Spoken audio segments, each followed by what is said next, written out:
to Thoughts Can Change Your Life with me, Reverend Lee. I'm grateful to be with you. So today I want to talk about the idea. It's a big idea. Why would you, or why do you care about what others think? And don't tell me you don't. I don't know of anyone that doesn't care about what others think. But we do. We've been conditioned. We've been domesticated. That's a theme lately. We've been domesticated to care about what others think. When you break it down, you start to understand that the greatest discovery that we humans have made is that we can think. Then the second greatest discovery is that we discover that our thoughts create our experience. So if you know that your thoughts create your experience, you understand the other person's thoughts don't mean diddly squat unless you start thinking what they tell you, what they speak about you. But here's a good question. Do they know you? Do they really know what's made you? Do they know your life history? Do they know what your deepest desires are? Do they know who you want to be in life? Think not. I've been married for over 50 years. My wife has no clue what I'm thinking, just like I have no clue over what she's thinking. I'm responsible for Lee Wallach. She's responsible for Gene Wallach. And what we're doing is we're supporting each other as we individually expand and grow in our awareness of who we are and the experience we're creating on this planet. I never do anything to please my wife, nor does anyone else please their wife, husband, whoever. What I really do is whatever I do to please me. And if giving my wife pleasure by doing something that serves her benefits me, I do it. But if I don't see how it benefits me, I won't do it.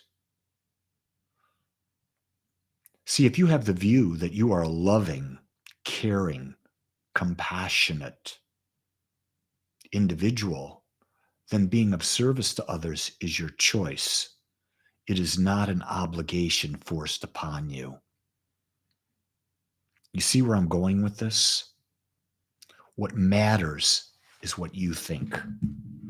But we have been domesticated from the time we were born to give our power away. We give our power away by believing what mommy and daddy said. You'll be a good boy, Lee, if you do this. You'll be a good boy if you do this. The teachers would say, Lee, if you do this, you're a good boy.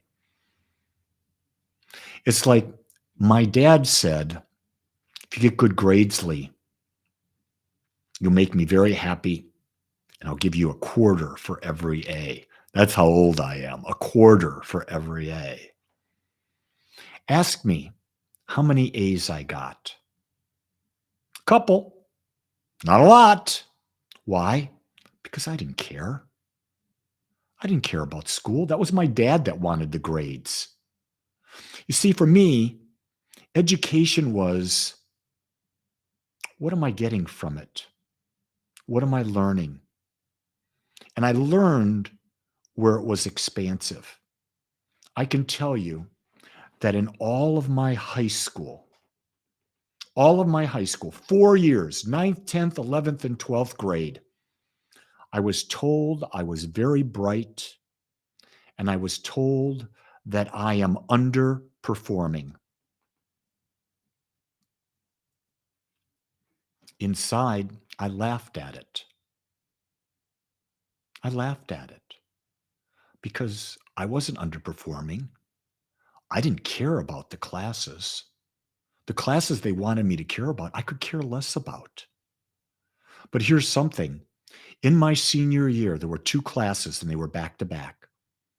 One was speech, and that followed with forensic speaking, learning how to do oratory, how to do extemporaneous speaking, multiple readings. I loved it. I got straight A's. I went to competitions. In multiple reading, the group that I was with, we finished second in the state of Michigan. I regularly did extemporaneous speaking in the competitions, and I would always finish in the top 3. This is statewide. Why? Because I cared. I didn't care what my mom and dad thought. Here's the great thing about my speaking. My mom and dad didn't care. They wanted just grades. They could care of the joy I got from speaking. Comes back to this idea, gang. Only you know you. No one else knows you. And you got to do what makes you feel good.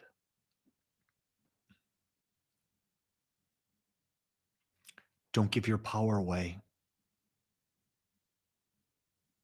because you control it.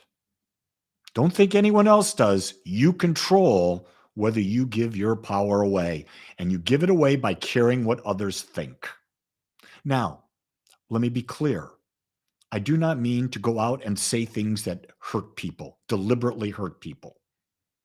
That's none of mine or your business.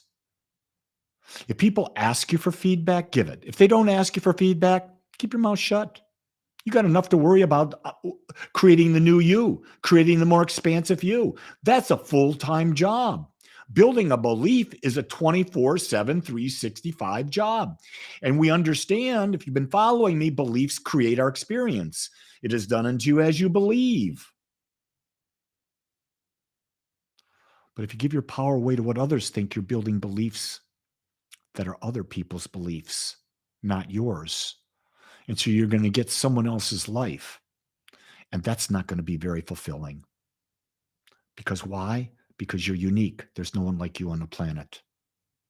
No one like you on the planet. So you can't just buy into other people's beliefs because they're not you.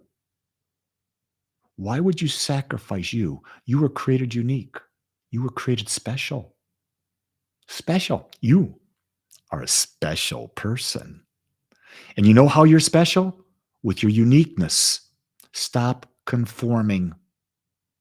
Start creating the unique you. It's the only thing that's going to have meaning. I promise you, when you're on your deathbed and you're reflecting on your life, you're going to look back and say, was I me? Do I feel fulfilled? And you can only feel fulfilled when you don't care what other people think. You got to care how and what you think.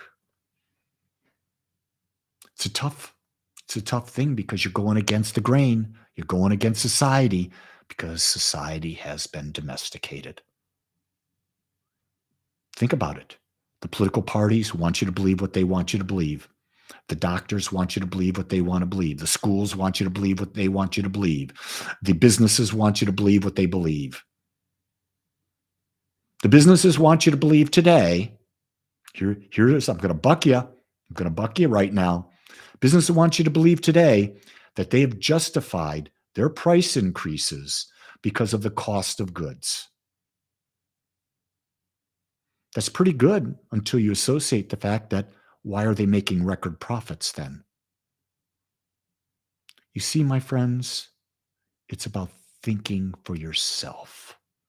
That's what this whole talk is about. Stop believing everyone else.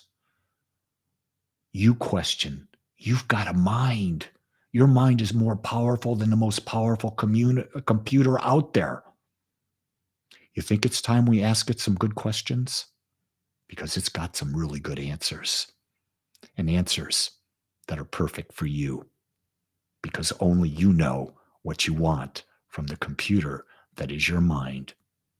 With that, my friends, don't give a hoot what other people think, but look in the mirror and make sure that you accept, love, and you're growing yourself.